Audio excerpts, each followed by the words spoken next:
Assalamu alaikum students. This is Fatma Kawal, your course in charge, and course is Fundamental of Earth Sciences. So today it's our fourth virtual class, and we are going to discuss the topic plate tectonics. We have already discussed something about plate tectonics in university campus in previous classes. So you have an idea about what you have a picture that what is plate tectonics. So today we are going to discuss in detail about plate tectonics. How does it work? What are the forces behind this process?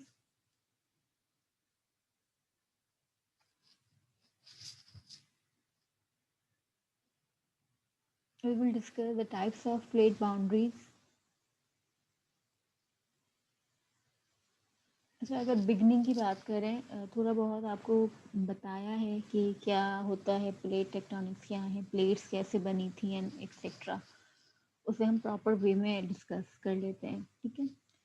Background अगर आप देखें तो आप ये एक शख्स की तस्वीर इधर नज़र आ रही है आल्फ्रेड लूथर वेगनर। ये वो साइंटिस्ट हैं या कह लें जियोलॉजिस्ट हैं जिन्होंने प्लेट टेक्टोनिक्स या कॉन्टिनेंटल ड्रिफ्ट की जो हाइपोथेसिस थी वो पेश किया था। कॉन्टिनेंटल ड्रिफ्ट क्या है, प्लेट टेक्टोनिक क्या है, वो इनसे पहले कोई नहीं बता सका था। इन्होंने कुछ एविडेंसेस दिए कि हमारा जो है वो कॉन्टिनेंटल ड्रिफ्ट हुआ है। कॉन्टिनेंटल ड्रिफ्ट हुआ है तो उसकी वजह से जो आपका पेंजिया था, एक सुपर कॉन्टिनेंट था, वो टूटा फूटा है। तो वो थ्योरी जो है ये वो हाइपोथेसिस है इन्होंने पेश किया। जब कॉन्टिनेंटल ड्रिफ्ट हुई तो उससे हमें पता चला कि हाँ हमारी अर्थ पर प्लेट टेक्टोनिक्स का प्रोसेस जो है वो होता है। अच्छा, at the beginning of the 20th century, scientists realized that they could not explain many of the Earth's structures and processes with a single theory. Many scientific hypotheses were developed to try and support the conflicting observations. तो one hypothesis was continental drift. ये hypothesis जो है आज भी accepted है। बहुत सारी और भी hypothesis आए जैसे हम डिस्कस कर चुके हैं कि अर्थ की फॉर्मेशन के हवाले से भी बहुत साइंटिस्ट ने अपनी बातें कही, जिसमें से हम नेब्यूलर हाइपोथेसिस को मान लेते हैं क्योंकि उसके ऊपर ज़्यादातर साइंटिस्ट एग्री हैं। इसके अलावा मून वाला जो हमने पढ़ा था जायंट इम्पैक्ट जो आपका हाइपोथेसिस था मून की फॉर्मेशन के हवाले से, उसके मून के और भी बहुत सारे हाइपोथेसिस थे लेकिन हमने उसको कंसीडर कर लिया। इसी तरह एक कॉन्टिनेंटल ड्रिफ्ट हाइपोथेसिस है जो कि प्रपोज किया गया था इन साहब की तरफ से। ये हैं आल्फ्रेड वेजनर और ये जो है इन्होंने ये 1910 से 1928 के दरमियान अपनी जो है वो थ्योरीज या हाइपोथेसिस जो हैं उनको पेश करते रहे थे ये। अच्छा, इस हाइपोथेसिस के मुताबिक the principal thought of continental theory is that the continents are situated on the slabs of rocks and plates and they have drifted across the surface of the earth over time. However, originally they were all joined together as a huge supercontinent at one time. ठीक है, ये वही बात है कि एक तमाम के तमाम जो बर आज़म थे या जो जितनी प्लेट्स थी लिथोस्फेरिक प्लेट्स जितनी भी थी वो सारी पहले एक सुपर कॉन्टिनेंट में जुड़ी हुई थी। That was called let once Pangaea कहलाता था एंड नाउ आपके जो डिफरेंट कॉन्टिनेंट्स हैं वो उसमें टूट फूट गई है। ये होती है कॉन्टिनेंटल ड्रिफ्टिंग। ड्रिफ्ट हुए, दूर दूर हुए, कॉन्टिनेंट्स ड्रिफ्ट हो गए। ठीक है, फिर in the 1960s the theory of continental drift was combined with the theory of sea floor spreading to create the theory of plate tectonics. एक तरफ कॉन्टिनेंटल ड्रिफ्ट वाला एविडेंस आया कि भाई कॉन्टिनेंट्स जो हैं वो ड्रिफ्ट अपार्ट हुए हैं। दूसरी तरफ साइंटिस्ट ने ये जो है वो इसकी डिस्कवरी की कि जो सी है आपका जो समंदर है सी फ्लोर है वो भी स्प्रेड हो रहा है, यानी जो है समंदर बढ़ रहा है। समंदर का जो फ्लोर है ओशियनिक क्रस्ट है आपकी, ओशियनिक लिथोस्फीयर है आपका, वो भी आपका बढ़ रहा है। तो वो जो बढ़ रहा है वो किस तरह बढ़ रहा है, या कॉन्टिनेंटल ड्रिफ्टिंग हो रही है तो वो किस तरह हो रही है, तो ये सब कुछ हो रहा है प्लेट टेक्टोनिक्स की वजह से। अच्छा, प्लेट टेक्टोनिक्स या कॉन्टिनेंटल ड्रिफ्ट को थ्योरी के सपोर्टिंग एविडेंसेस क्या थे, मतलब अल्फ्रेड वेजिनर ने किन नुक्तों की बेसिस पर कहा कि ड्रिफ्ट हुई है, कॉन्टिनेंटल ड्रिफ्ट हुई है। उनको अगर आप अभी अपनी ज़मीन, आप अभी जहाँ खड़े हैं वहाँ से आप ये नहीं कह सकते ना ये बात कि ये ज़मीन जो है पहले जुड़ी हुई थी, नहीं कह सकते जब तक कि आप ये होता हुआ ना देखें या उसके सपोर्टिंग एविडेंस ना देखें। तो अल्फ्रेड वेजिनर ने ऐसा क्या देखा कि उसे लगा कि पहले जो है वो पेंजिया था और अब ये सब कुछ जो है वो टूट फूट गया। तो वो कुछ एविडेंसेस ये हैं। सबसे पहले इसकी जो ऑब्जर्वेशन थी वो ये थी कि परफेक्ट फिट, मैं एक मिनट मार्कर यहाँ पर कहाँ से, स्पॉटलाइट, ये the idea for vaginal theory was sparked by his observation of the nearly perfect fit of the South American and African continents। ये देखें, south American and African continents का परफेक्ट फिट इन्होंने puzzle like structure जो है वो satellite imagery के through देखा कि ये आपस में इस तरह से सेपरेटेड है कि जैसे पहले कभी ये जुड़ी हुई हो। तो ये एक पजल लाइक स्ट्रक्चर, एक एविडेंस था इस बात में कि वंस दे वर कंबाइंड। इसके अलावा एडिशनल एविडेंस क्या आते, fossils, fossils of the same plant, Glossopteris found in Australia, India, Antarctica and South America। एक ही जो है वो प्लांट इन तमाम कॉन्टिनेंट्स में पाया गया। तो इससे ये पता चल रहा था कि पहले ये कॉन्टिनेंट आपस में जुड़े हुए थे और इस पूरे जो है एरिया पर इस प्लांट की ग्रोथ थी। और फिर उसके बाद क्या हुआ, जब कॉन्टिनेंटल ड्रिफ्ट हो गया प्लेट टेक्टोनिक्स की वजह से, जब सारी ज़मीन दूर दूर हो गई तो फिर ये प्लांट्स भी इस तरह हर कॉन्टिनेंट पर डिवाइड हो गए। इसको आप चलिए एक और, पहले ये होगी प्लांट की बात। दूसरा fossil of sea reptile that is mesosaurus, ये एक रेप्टाइल है और ये अफ्रीका में और साउथ अमेरिका दोनों जगह पाया। तो इसलिए, और दूसरा ये कि this animal could not have swum across the existing Atlantic Ocean, बीच में समंदर है तो दो तरफ ये कैसे पाया गया, ये इसलिए पाया गया क्योंकि ये दोनों जो है एक वक्त में दोनों जुड़े हुए थे, ये दोनों कॉन्टिनेंट्स।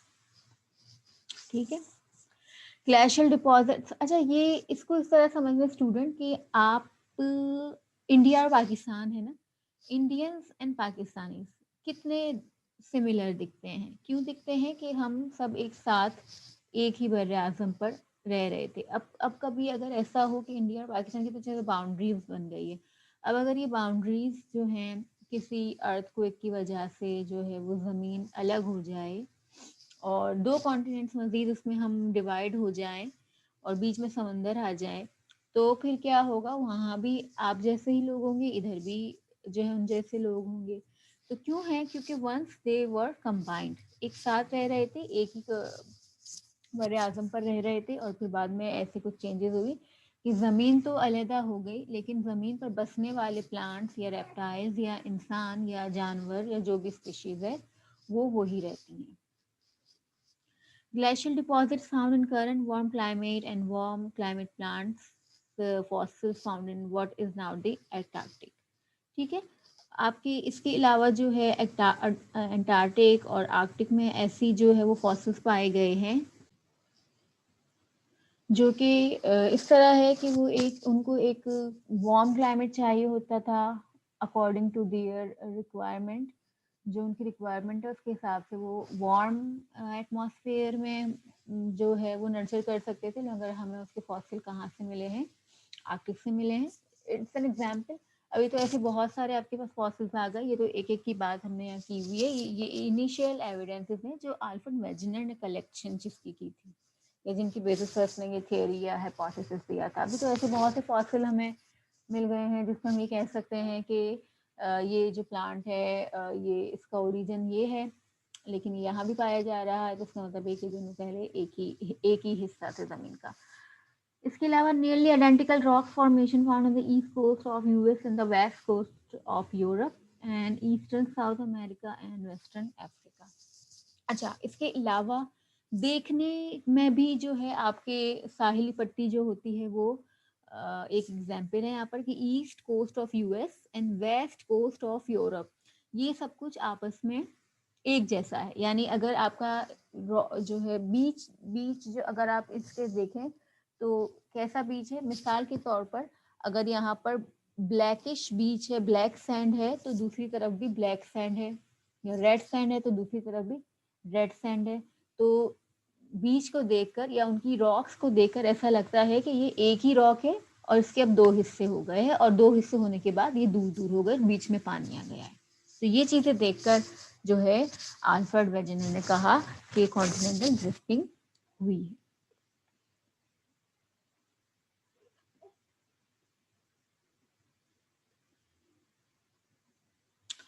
अच्छा, अब है क्या टेक्टोनिक प्लेट्स है क्या?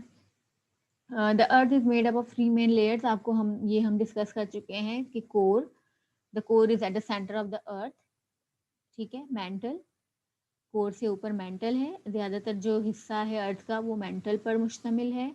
एंड द क्रस्ट या lithosphere, the rigid outer most layer, thick continental crust underlies continents and thin very dense oceanic crust underlies ocean। ये सारी बातें हम डिस्कस कर चुके हैं, ठीक है। ये आपका लेयर्स ऑफ द अर्थ है, ये देख लें, इनर कोर, फिर ये लेटर आउटर कोर, ये मेंटल है, और ये आपकी क्रस्ट है। क्रस्ट और upper part of the mental मिलकर क्या बनाता है? यस, लिथोस्फीयर बनाता है। लिथोस्फीयर स्थेनोस्फीयर, ये स्थेनोस्फीयर है और लिथोस्फीयर ऊपर है। लिथोस्फीयर जो है ना वो प्लेट्स हैं, क्योंकि लिथोस्फीयर पूरी जमीन का हिस्सा एक जमीन नहीं बल्कि डिफरेंट टूटे हुए हिस्से हैं प्लेट्स की तरह। वो प्लेट्स जो हैं वो एस्थेनोस्फीयर पर मूव करती है। अच्छा, ये थोड़ा देख लें, इनर कोर आउटर कोर की थिकनेस कितनी होती है, मेंटल कितना है, और क्रस्ट की जो है वो कितनी लेंथ है ज़मीन की, ओशनिक कितनी है, कॉन्टिनेंटल कितनी है, मेंटल कितना ज़्यादा बड़ा है, वो आउटर कोर कितना बड़ा है, इनर कोर कितना बड़ा है, इनकी फिजिकल प्रॉपर्टीज़ क्या है, ये हमने डिस्कस किया था कि ये सॉलिड होता है इनर, आउटर कोर थोड़ा सा लिक्विड होता है, मॉल्टन है, वेरी डेंस है, इनकी डेंसिटी लिखी हुई है, ये ज़्यादा डेंस है 17 ग्राम्स पर क्यूबिक सेंटीमीटर, और ये आपका जो है 12 ग्राम पर क्यूबिक सेंटीमीटर है। मेंटल कैसा है? Made mostly of silicates of magnesium and iron, हमने पढ़ा था ना कि अ, कि इनके कॉम्पोजिशनल जो है वो वेरिएंट्स क्या क्या हैं, प्लस के मेंटल की कोर के। और मेल्टेड प्लास्टिक लाइक है, ये पिघली हुई प्लास्टिक के जैसा होता है मेंटल मेंटल और ये आपका क्रस्ट है, और क्रस्ट की जो है वो फिजिकल प्रॉपर्टीज ये हैं। इसके अलावा परसेंटेज देखें अर्थ के मास के हवाले से कि पूरी अर्थ में ज़्यादा हिस्सा क्या है, तो जो आपकी ज़मीन है, ऊपरी ऊपरी क्रस्ट जो है वो सिर्फ 5% है जिसके ऊपर आप चल रहे हैं, यानी उनकी थिकनेस के हवाले से हम बात कर रहे हैं। फिर जो नीचे मेंटल है वो ज़्यादा है, 65% आपका मेंटल है, और आपका जो कोर है वो 30% है, ठीक है। अच्छा, हमने ये भी डिस्कस किया है कि लिथोस्फीयर क्या होता है और एस्थेनोस्फीयर क्या होता है, राइट। तो ये आप पढ़ भी लें इधर से। ये देखिए, ये कॉन्टिनेंटल क्रस्ट है, एक मिनट में आपका स्पॉटलाइट ऑन करो जी। ये कॉन्टिनेंटल क्रस्ट है, ये आपकी ओशनिक क्रस्ट है, ये थिन है, ये थिक है, ये आपका लिथोस्फीयर है पूरा, crust and upper part of the mental, ये क्रस्ट है ऊपर की, ये येलो में, ये ब्राउन में आपका upper part of the mental है, तो ये आपका लिथोस्फीयर बन गया। ये देखिए, ये समंदर की जो ओशनिक क्रस्ट है ये पतली है, और ये upper part of the mental है, ये ओशनिक लिथोस्फीयर बन गया। और आपका लिथोस्फीयर से डायरेक्ट नीचे जो है एस्थेनोस्फीयर है। ये एस्थेनोस्फीयर मॉल्टन मटेरियल है, प्लास्टिक जैसा है, और ये लिथोस्फीयर जो है वो हार्ड है, रॉक है, प्लेट्स हैं। तो इस एस्थेनोस्फीयर पर ये प्लेट्स जो हैं वो तैरती हैं, मूव करती हैं। हमने इसकी एग्जाम्पल जो है वो क्लास में ऐसे डिस्कस की थी कि जैसे कोई झील हो और समंदर हो, नीचे पानी हो और उसके ऊपर आइस शीट्स जैसे तैर रही होती है, ऐसी आपकी जमीन तैर रही है।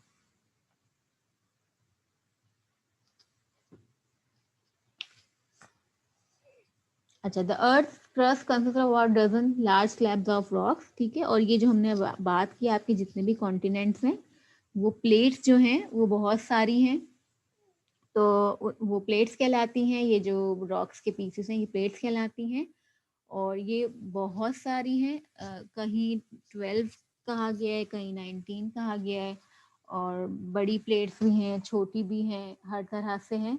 ये सारी देखें, ये आपकी ये नज़र जो आ रही है ना, ये प्लेट्स है, Eurasia plate, African plate, Australian plate, Antarctic plate, फिर आपकी south American plate, north American plate, Pacific plate, ये मेजर बड़ी प्लेट्स हैं। इसके अलावा छोटी छोटी और भी बहुत सारी प्लेट्स हैं, हुआन दो फ्यूसा, नास्का प्लेट्स यहाँ पर इस तरफ पाई जाती है, ये छोटी प्लेट्स होती हैं। अच्छा, these tectonic plates can move centimetres per year, और ये टेक्टोनिक मूवमेंट इनमें हर वक्त में हमने बात की थी कि जारी और सारी होती है, तो ये जो है ज़्यादा से ज़्यादा कितने हो सकती है, 15 सेंटीमीटर पर ईयर जो है ये मूव कर सकती है। अच्छा, tectonic plates are also lithospheric plates, we have already discussed this, ये आप सब पढ़ लीजिएगा। ये जो हमने बातें की हैं, the plates can move about because, ये सारी इन वर्ड्स में लिखी हुई है, the plates can move about because the upper most mental, बात हमने की ना, एस्थेनोस्फीयर की वजह से वो जो है ऊपर मूव कर रही होती हैं। ये पढ़ लें सब कुछ अच्छी तरह, तो आपको क्लियर हो जाएगा कि हम क्या बात कर रहे हैं।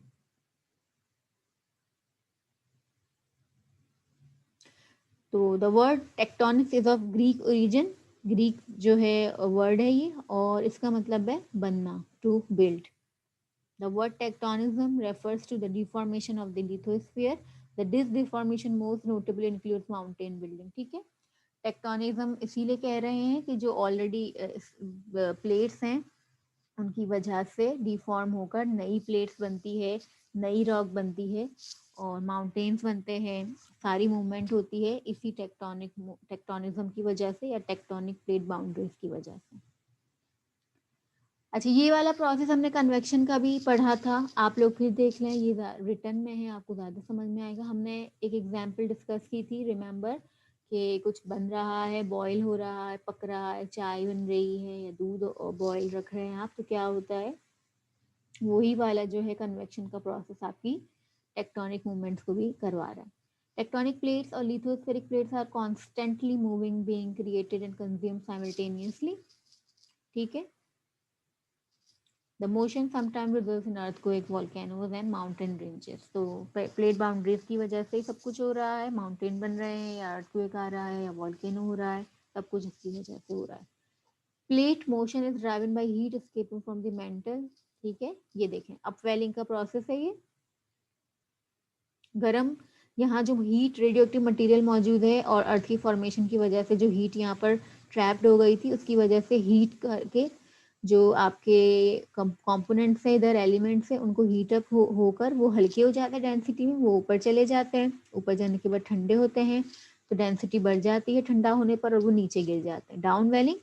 फिर दोबारा गर्म होते हैं, ऊपर जाते हैं, अप वेलिंग, डाउन, फिर ठंडे होते हैं, नीचे आते हैं, डाउन वेलिंग, अप वेलिंग। और इसकी वजह से जो इसके ऊपर प्लेट रखी हुई है आपकी टेक्टोनिक प्लेट्स, वो मूव करती हैं। इसे भी पढ़ लें आप, ये अच्छी तरह पढ़ लें, इसको भी क्लियर हो जाएगा। अच्छा, अब हम बात करते हैं ये प्लेट बाउंड्रीज की जो मूवमेंट है ये हो रही है ना, कि इसकी वजह से जो मूवमेंट हो रही है अपवेलिंग डाउनवेलिंग की वजह से, ये किस किस तरह की हो सकती है। तो प्लेट बाउंड्रीज यूजुअली जो है आपकी 3 तरह की होती है। एक मिनट,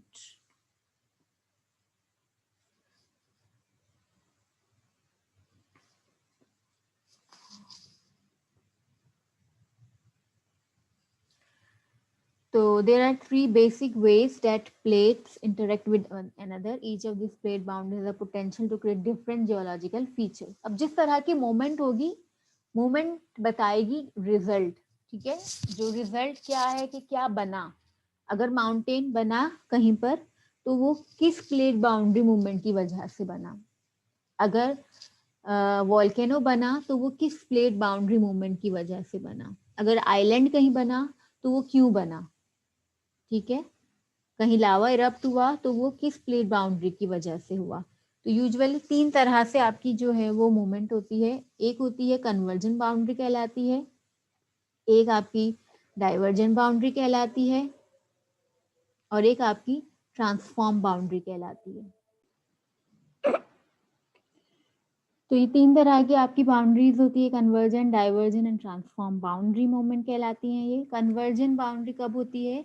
अच्छा ये देखें, हम जो प्लेट डिस्कस कर रहे थे ना कि पूरी अर्थ आपकी डिफरेंट प्लेट्स पर मुश्तमिल है, तो ये आपकी बड़ी प्लेट्स हमने उस वक्त डिस्कस की। हाँ, 1 मिनट, ये तमाम आपकी प्लेट्स है सारी जो अर्थ पर मौजूद है। टोटल 1 डिफ्यूज़ा plate, Cocos plate, Nazca plate, Caribbean, North American, Pacific, Antarctic plate, South American plate, Scotia plate, African, Arabian, Eurasian, North American, Philippine और इंडो ऑस्ट्रेलियन एंटार्क्टिक प्लेट, ठीक है। ये तमाम प्लेट्स के दरमियान कोई मूवमेंट होती है, वो या तो कन्वर्जेंट होती है या डाइवर्जेंट होती है या ट्रांसफॉर्म होती है। कन्वर्जन में क्या होता है स्टूडेंट्स, 2 प्लेट्स आपस में करीब आ रही होती है, इनकी मूवमेंट टुवर्ड्स ईच अदर होती है। डाइवर्जेंट में 2 प्लेट्स दूर जा रही होती है ऑपोजिट डायरेक्शन में, अवे फ्रॉम ईच अदर, ठीक है, दूर हो रही होती है। ट्रांसफॉर्म में 2 प्लेट्स आपस में साइड साइड में से गुजर जाती हैं। पिक्चर एक मैं आपको दिखाती हूँ, उसमें देखें आप, ये देखें, ये 2 प्लेट्स हैं, ठीक है, ये 2 प्लेट्स दूर जा रही हैं एक दूसरे से, तो ये कौन सी मूवमेंट हुई? ये है डाइवर्जेंट, दूर हो रही हैं। फिर उसके बाद ये 2 प्लेट्स आपस में क्या है? करीब आ रही हैं। 2 प्लेट्स आपस में करीब आ रही हैं। इनकी एरोज को देखें, इनकी movement of direction of movement को देखें, ये कन्वर्जन मूवमेंट है। ये 2 प्लेट्स कैसे गुजर गई, एक दूसरे के साइड में से गुजर गई, एक उस तरफ एक इस तरफ, ये आपकी ट्रांसफॉर्म बाउंड्री है। सिमिलरली ये भी गुजर गई, दूर नहीं जा रही, बस स्लिप हो गई एक दूसरे से, तो ये भी आपकी ट्रांसफॉर्म बाउंड्री है। अब चाहें तो इन बाउंड्रीज की एनिमेशन देखें यूट्यूब पर, कि आप लिखें कि animated transform boundary movement animated, ये लिखें और उसे क्लियरली अंडरस्टैंड करने की कोशिश करें कि कन्वर्जन, डाइवर्जन, ट्रांसफॉर्म में हो क्या रहा है।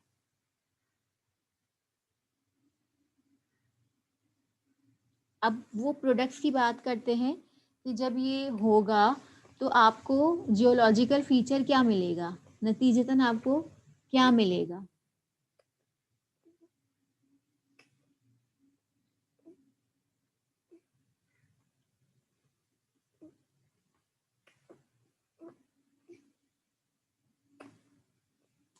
कन्वर्जन बाउंड्री, 2 प्लेट्स आपस में करीब आ रही हैं। अच्छा, अब ये कन्वर्जन बाउंड्री ज़रूरी नहीं है कि कॉन्टिनेंट्स पे ही हो रही हो, समंदर में भी हो सकती है और कॉन्टिनेंट्स में भी हो सकती है, यानी कॉन्टिनेंटल क्रस्ट में भी हो सकती है और ओशियनिक क्रस्ट में भी हो सकती है। इसी तरह एक ओशियनिक क्रस्ट भी हो सकती है और एक कॉन्टिनेंटल क्रस्ट भी हो सकती है।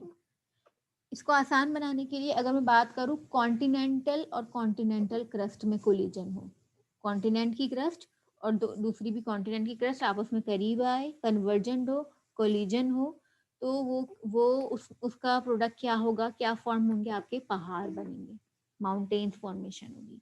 दो दो तरफ से प्लेट्स आ रही है ना, तो आप खुद इमेजिन करें इनकी मूवमेंट कैसी होगी, दो तरफ से फोर्सफुली 2 प्लेट्स आ रही है, आपस में कोलाइड हो रही हैं, तो उसका नतीजा क्या होगा, तो माउंटेन फॉर्मेशन होगी आपकी। जब 2 continental crust conversion boundary movement show करेगी, करीब आएंगी, तो आपकी माउंटेन फॉर्म होगी। इसी तरह अगर एक ओशियनिक क्रस्ट है और एक कॉन्टिनेंटल क्रस्ट है, ठीक है, ये जहन में रखें कि दोनों क्रस्ट की डेंसिटीज में फ़र्क है। कॉन्टिनेंटल क्रस्ट क्या है, लेस डेंस है, और ओशियनिक क्रस्ट क्या है, मोर डेंस है, डेंसिटी उसकी ज्यादा है, यानी भारी ज्यादा है। भारी जो चीज होती है, वजनी जो चीज होती है, वो ज्यादातर जो है वो सिंक होती है, डूबती है, और हल्की ऊपर आ जाती है। ठीक है, तो जब ओशनिक और कॉन्टिनेंटल क्रस्ट का कोलिजन होगा, कन्वर्जेंट होगी, दोनों करीब आएंगी, तो ओशनिक क्रस्ट डूब जाएगी, सिंक हो जाएगी, और कॉन्टिनेंटल क्रस्ट उसके ऊपर आ जाएगी। ये देखें, ये कॉन्टिनेंटल क्रस्ट है, ओशनिक क्रस्ट और कॉन्टिनेंटल क्रस्ट, ये दोनों जब कन्वर्जन बाउंड्री हुई तो ओशनिक क्रस्ट क्या हुई, ये ऐसे करके सिंक हो गई, डूब गई। ये एरिया जहां पर ओशनिक क्रस्ट कॉन्टिनेंटल क्रस्ट से सिंक हो जाती है, डूब जाती है, इसके नीचे आ जाती है, ये कहलाता है सबडक्शन जोन, यानी सबडक्ट हो गई, यहाँ पर डूबना, सबडक्ट हो गई, छिप गई। ठीक है, तो ये जो है सबडक्शन जोन के नतीजे में क्या होता है, ओशनिक क्रस्ट डूब गई, अब क्या हुआ, मेंटल में चली गई दोबारा, और वहां पर दोबारा जो है वो लिक्विफाई हो गई, लावा मैग्मा बन गई। तो वो रिसाइकिल का प्रोसेस कहलाएगा, रिसाइकिल्ड हो जाएगी क्योंकि अंदर चली गई। अब ये दोबारा कहीं पर जो है लावा इरप्ट होगा, ऐसे किसी वॉल्केनो से लावा इरप्ट होगा, तो ये दोबारा जो है जमीन लिक्विड की फॉर्म में किसी और जगह पर बाहर आएगी, और फिर बाहर आने के बाद ये जो है वो ड्राई हो जाएगी, ठंडी हो जाएगी, कूल डाउन हो जाएगी, और नई क्रस्ट या नई रॉक फॉर्म होगी। तो इस वजह से जो है जब भी ओशनिक एंड कॉन्टिनेंटल कोलिजन होता है तो मटेरियल्स रिसाइकिल्ड होते हैं, रिसाइकलिंग का प्रोसेस यहाँ पर पाया जाता है। अच्छा, ओशनिक और कॉन्टिनेंटल कोलिजन के नतीजे में क्या होगा, ट्रेंचेस बनेंगी समंदर में। आपने एक मशहूर काफी सारी मूवीज में नाम मैरियाना ट्रेंच का सुना होगा। डीपेस्ट जो है वो ट्रेंच है दुनिया में, जो सबसे डीप गढ़ा है वो मैरियाना ट्रेंच का गढ़ा है, और वो 11 किलोमीटर जो है वो डीप है, गहरा है। यानी अगर आपका जो माउंट एवरेस्ट है कितना ऊंचा है, उसकी मतलब उसकी जो है हाइट बहुत ज्यादा है, लेकिन अगर आप माउंट एवरेस्ट को भी उल्टा करके उस ट्रेंच में डाल दें तो भी वो माउंट एवरेस्ट नजर नहीं आएगा। माउंट एवरेस्ट की कितनी हाइट है, 8.5, ठीक है, 8.5 किलोमीटर है ज्यादा से ज्यादा। लेकिन मैरियाना ट्रेंच की जो डेप्थ है वो कितनी है, वो 11 किलोमीटर है। सबसे ज्यादा इस दुनिया में जो गहरा गड्ढा कहीं पड़ा है तो वो मैरियाना ट्रेंच है। तो जब ओशियनिक और कॉन्टिनेंटल कोलिजन होता है तो फिर आपकी जो है वो ट्रेंचेस फॉर्म होते हैं।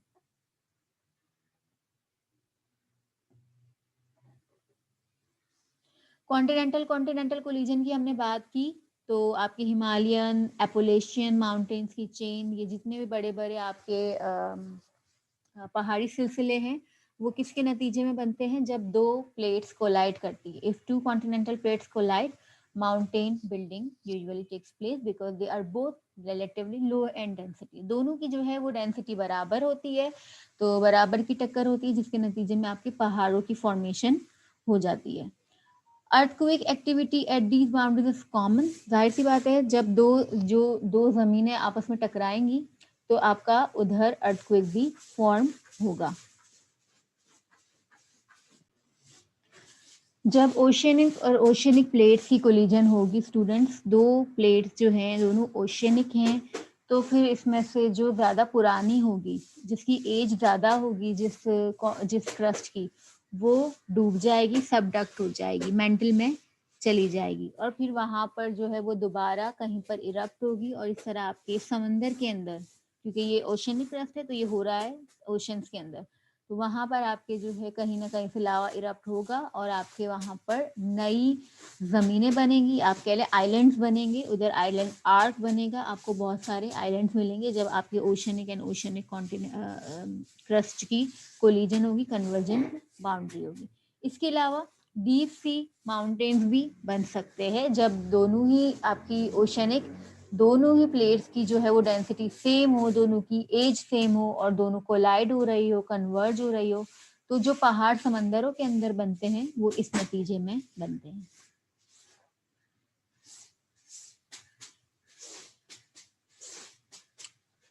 Most volcanoes form above subduction zone. ठीक है, वॉल्केनो का प्रोसेस कहीं पर भी हो सकता है, ज्यादातर कन्वर्जन बाउंड्री पे हो रहा है।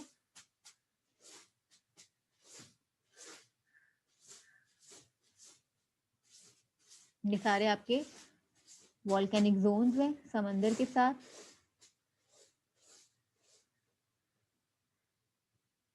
नेक्स्ट है आपकी डाइवर्जन बाउंड्री। जब दो प्लेट्स ड्रिफ्ट होती हैं, दूर जाती हैं एक दूसरे से, ऑपोजिट जाती हैं, अवे जाती हैं, ये इस तरह से जब दो प्लेट्स जाएंगी तो बीच में से क्या है, आपका मैग्मा जो है वो लावा की सूरत में बाहर आ जाएगा। तो ज्यादातर अगर जमीन पर हो रहा है तो आपके वॉल्केनोस फॉर्म इसी तरह होते हैं। समंदर में हो रहा है तो आपका सी फ्लोर जो है वो स्प्रेड होता है। जमीन जितनी आगे जाएगी नई क्रस्ट बाहर आएगी, नई क्रस्ट बाहर आने, नई जो लावा है वो बाहर आएगा, बाहर आके वो मेल्ट जो है कूल डाउन होगा और नई जमीन फॉर्म होगी। इस तरह आपका समंदर बढ़ता चला जाएगा। सी फ्लोर स्प्रेडिंग जो है उसका हाइपोथेसाइज किया था हैरी हेस ने 1960s में। तो डाइवर्जन बाउंड्री के नतीजे में जो है वो लावा बाहर आता है और नई जो है वो क्रस्ट फॉर्म होती है, नया मटेरियल आपको मिलता है।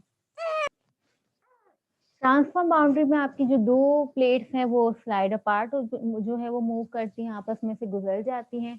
इस ट्रांसफॉर्म बाउंड्री के नतीजे में स्टूडेंट ज्यादातर आपको जो है वो वॉल्केनोज और अर्थक्वेक मिलते हैं। इसमें इस तरह की चीजें आपको नहीं मिल रही होती, वॉल्केनोज या सॉरी यहाँ पर आपको कोई माउंटेन या इस तरह के कोई जियोलॉजिकल फीचर्स नहीं मिल रहे होते।